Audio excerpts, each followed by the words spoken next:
Welcome to Upward with Transfr, where we tackle our evolving workforce and how educators, governments, and industries are changing to keep up. We're dedicated to building effective pathways for workers and job seekers to get the skills they need to get into well-paying careers in high-growth industries. Our part in that is designing and distributing hands-on simulations that learners can use to explore new career options and develop core skills before entering an in-person vocational training program. Transfr simulations augment human educators, broadening their range of classroom possibilities without expensive facilities build-outs or specialized equipment. I'm Jack Sislak, Editorial Director at Transfr, and your host for this episode. For our conversation today, we're going to start off by chatting with our Head of Instructional Design, Kelly Novic. Then we'll be joined by two of our subject matter experts, Johnnie and Myron.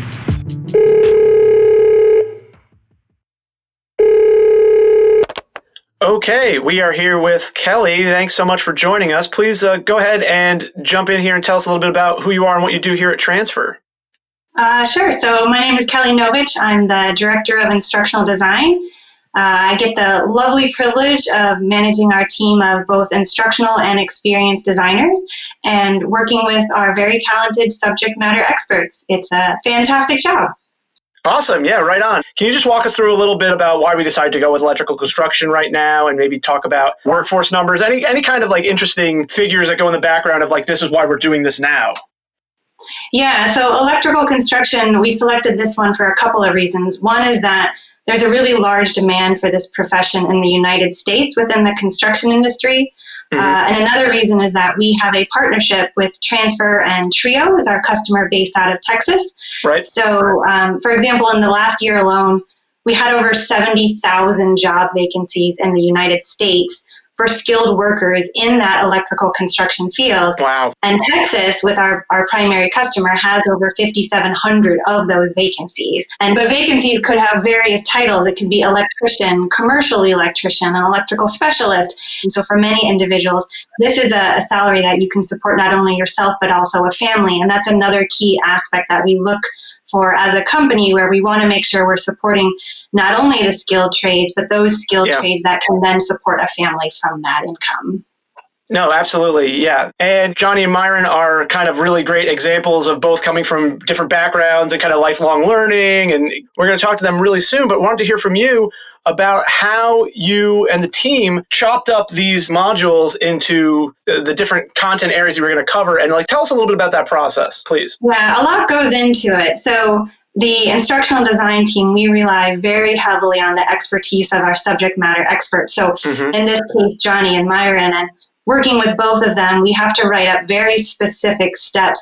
What do you have to do to successfully perform each and every job task? And then for each of those steps, we ask them even more questions. What specific tools do you need?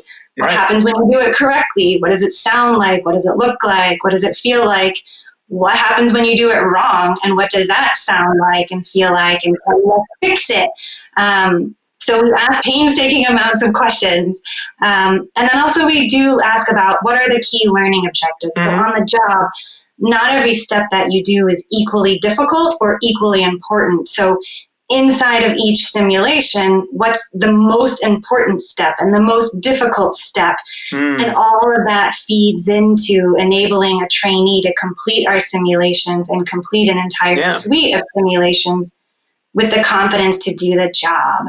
And that's really, really crucial. And as you can imagine, there's so much more to these jobs.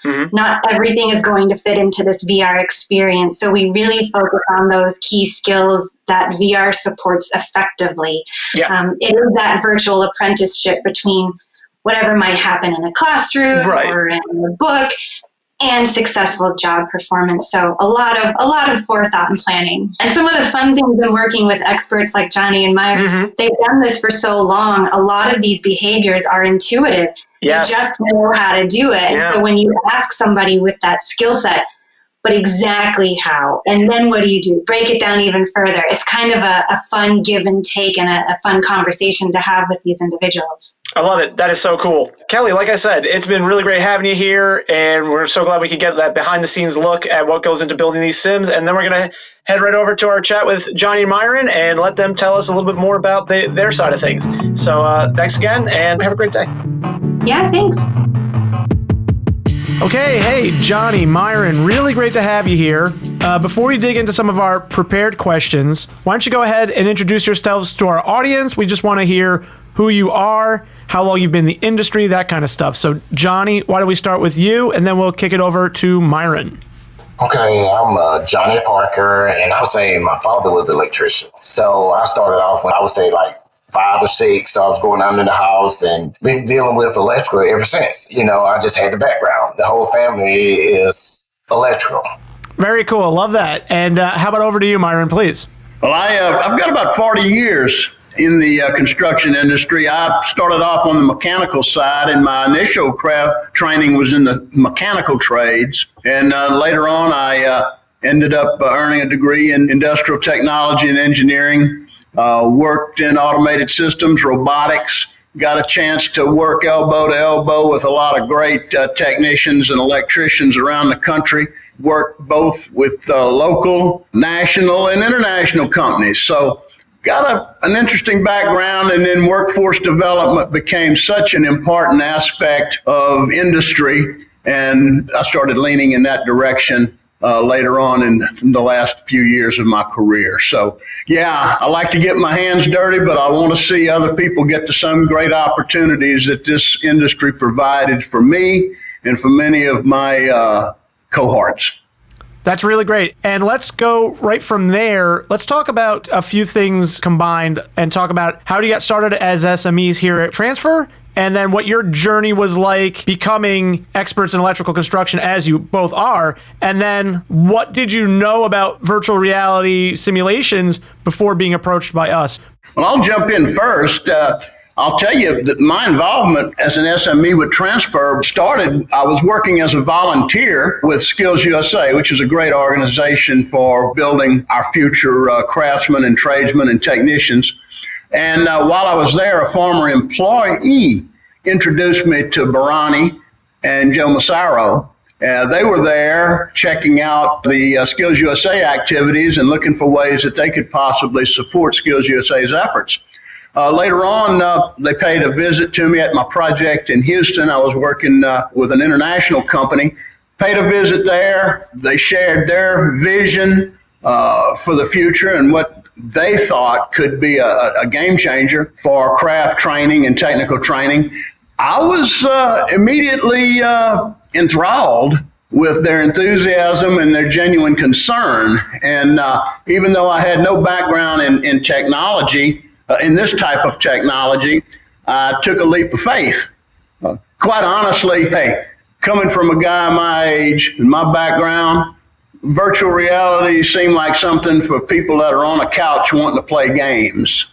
And I'll tell you, it's the last couple of years has been a great learning experience for me in seeing all of the opportunities that virtual reality provides for craft training. Those are really awesome points. So next thing we're going to talk about quickly is how we came up with this program. So why don't we talk a little bit about how you two backed into teaching the specific skills that we included, how you broke down the modules, and you had to come up with the detail to go into each of these different skills. So take us through that thought process a little bit, please. Well, let me field that with saying this first. Of course, the client has very specific needs and wants because this client, like so many folks in industry, are focused on getting the job done. Okay. They were looking for ways that entry-level people could hit the ground running and be productive from the first day they're on the job site. Yeah. And that's huge. Yeah. That's big, especially in a time when we have so much trouble finding a trained and motivated workforce. So their focus and their vision was to get people productive. And so our Transfr VR focus on task-oriented fit perfectly with their needs. So after that, what it amounted to was Trio was sending us little packages of tasks that they would like entry-level people to perform. Well, when Johnnie and I started dissecting this, you have to back into it. Keep in mind, if this is the objective, we need a number of enabling objectives to get there. Totally. So Johnny and I had to task ourselves with figuring out what the folks need to know to go from point A to point B to point C to meet this final objective. Well, when we started looking at it, we saw some distinct advantages. First of all, a trainee or an employee, a new employee, it would be safe, so it'd be a safe environment. Yes. It would be consistently delivered. It was portable. It could be a pre-qualifier. You could find out how much folks knew by running them through the process. They could have a chance to shine and demonstrate the abilities that they're bringing to the table, and limited some liability.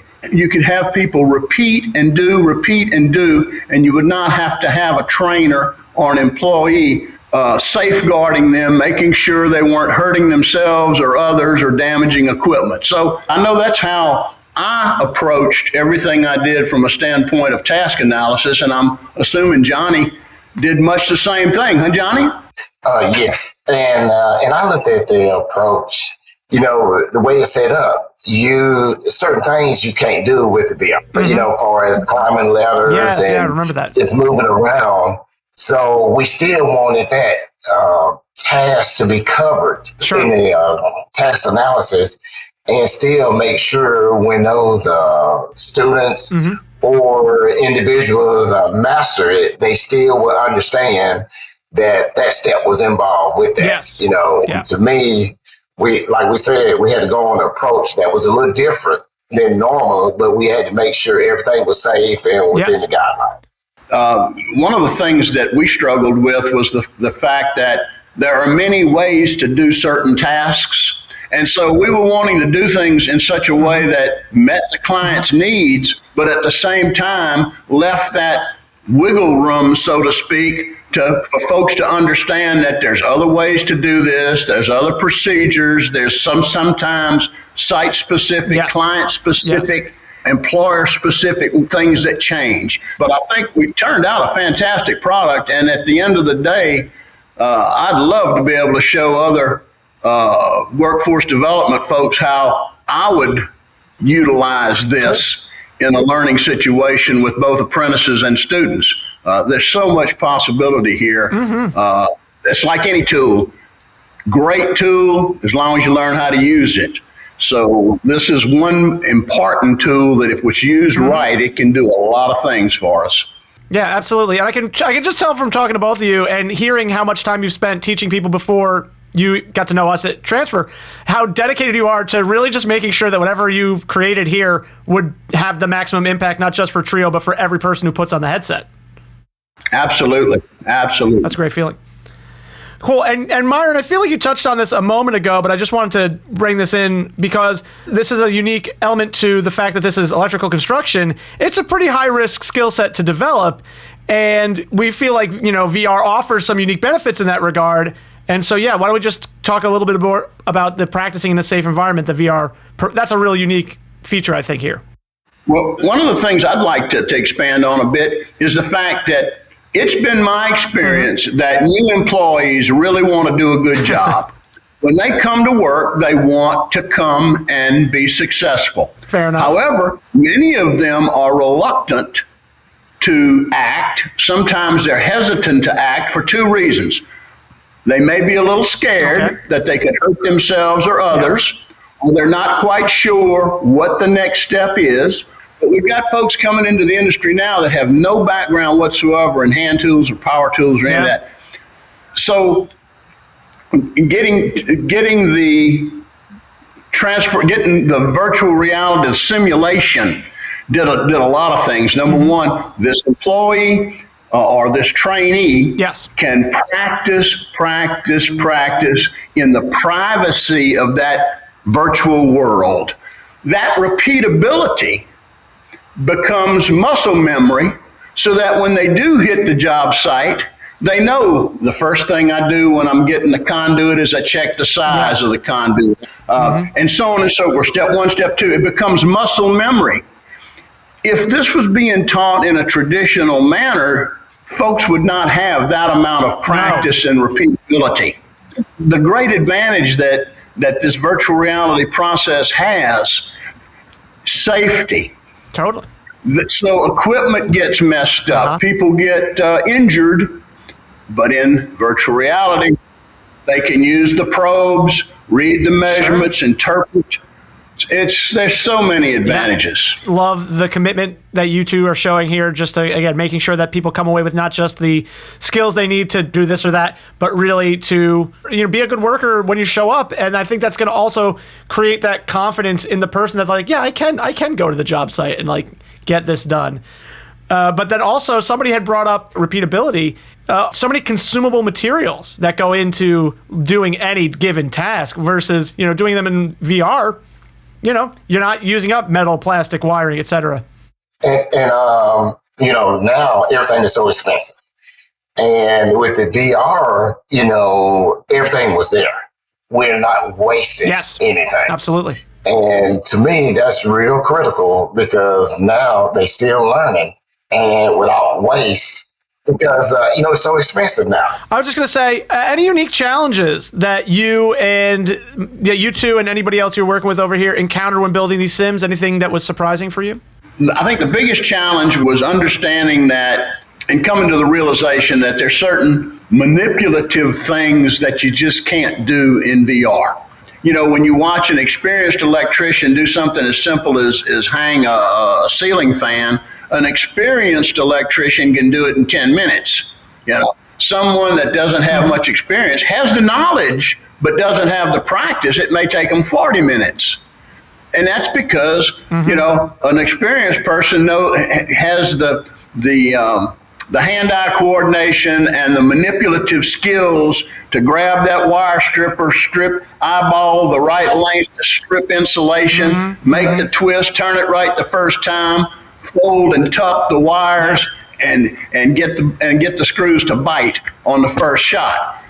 This certainly accelerates the learning curve. That's awesome. I appreciate that. And so, speaking of accelerating things, let's talk a little bit now about the future of the electrical construction industry. What do you think about somebody entering the field today? What do you think they would encounter as like their challenges and maybe some of the benefits of just getting into this now?